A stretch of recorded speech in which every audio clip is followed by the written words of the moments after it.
or before watching this video, I highly suggest you watch the other linked videos, which I'll include below. But today I'm going to talk about effective visual design principles, specifically from Edward Tufte. Okay, so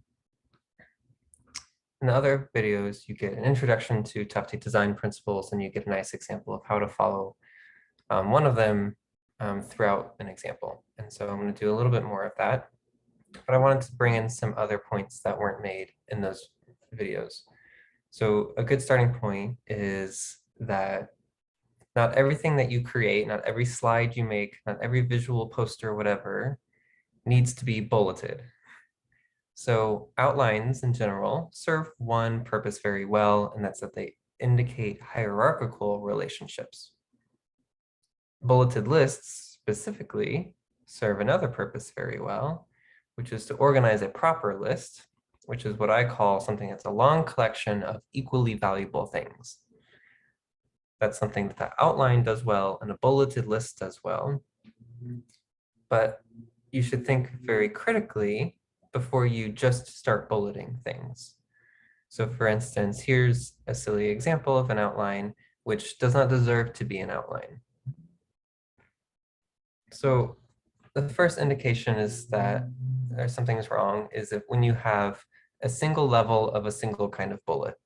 So this topic thing is the only thing on that one level of bullet. Nothing else is even on that level. So as an outline, it doesn't even make sense to have a bullet there.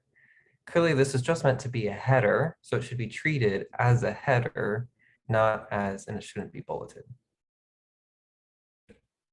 Now, if we look at this little set, we have thing one and thing two with pros and cons. But is the relationship communicated here really hierarchical?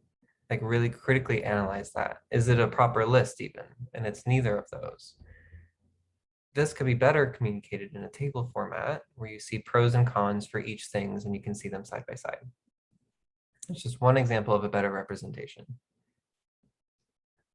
And here we have similarities and differences, but again, this relationship communicated here shouldn't be hierarchical and it's not a proper list.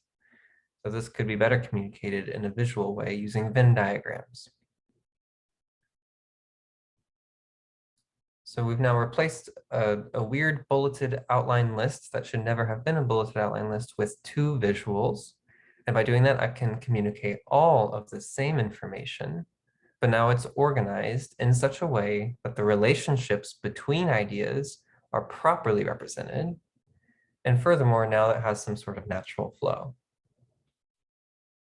Another thing I want to point out is to not be afraid to use full sentences. Your visuals should be understandable on their own. That's always a goal, that I as a viewer can look at your visual and kind of get it just by looking at it. But also all of your visuals deserve context and proper descriptions that I can read if I'm not quite getting it or if I'm missing something. If you think of every art museum you go to, fine pieces of art all come with that little tag, or it can be thought of as just a caption. So even fine pieces of art in museums have captions. You should always include captions with your figures as well. Okay, so specifically for the class I'm teaching, we assign mini projects. And mini projects are both a way to challenge content ideas, but also the skill of presenting those ideas or what you find or what you create in a way that communicates your ideas in a clear way. So because of the requirements of the projects, they have lots of criteria.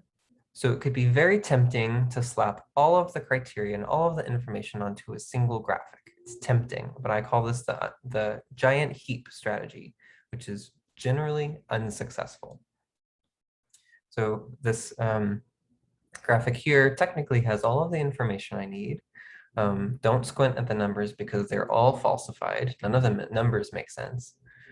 But anyway, all of the information is slapped onto here, but it's too much to consume at any one time. There's no way if someone can make sense of all this information when it's all presented together like this. Furthermore, all of the information is equally weighted. So everything is either pure black or pure white. There's nothing in between, no gradation, no different colors. So it's just, you can think of it as a long bulleted list of all equally valuable things, but that's not at all true. There's many different things happening here, and there's no way to distinguish between them. Lastly, there's no coherent flow to understand this thing. There's no way, I have no idea where my eyes should start, should focus on, should hover on, or should breeze past. So one successful strategy to improve upon that is something called small multiples.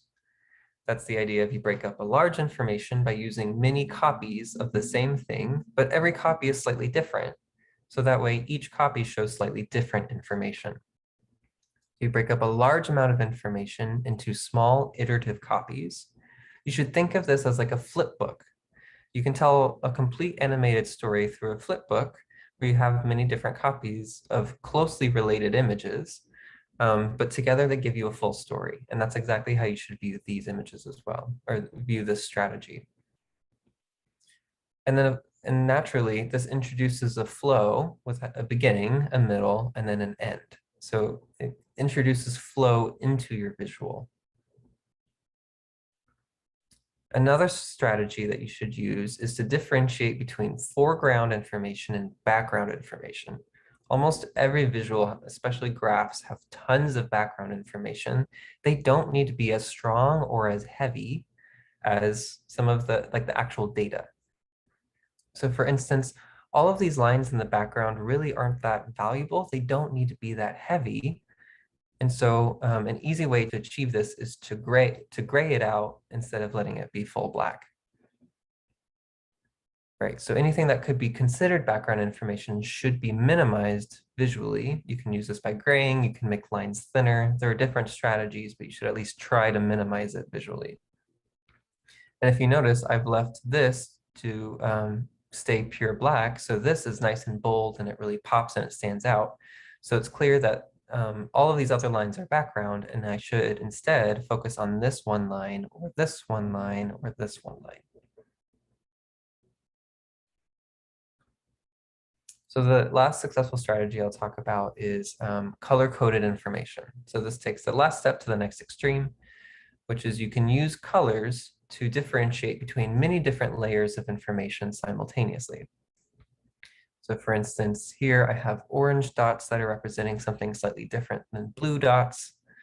And then I have the green lines and arrows to represent one thing that's different. But the big warning here is that you have to keep the total number of colors down to a limited set. Some suggest 3 or 4, but as long as it's a small set of numbers of colors. Great, so that about wraps it up. The last thing I wanted to point out is that legends are cool, but there are better ways to do the same thing to achieve the same effect. So for instance, I don't have a legend here that tells you what orange text means or what blue dots mean or what green arrows mean. I could use a full caption to describe all of that. I don't need a legend. It should be clear. There are a few times where legends are necessary. And then another point is that data labels here are indicated exactly. I'm not using like lines and arrows to point from a long way away, or there's not like a letter key where everything is labeled A, B, C, D, E, and then you look over to a different chart to find out what A, B, C, D are. Those are all less ideal than putting the data right on the graph, right next to the point, and just making it all self-contained rather than needing your eyes to go back and forth between multiple places.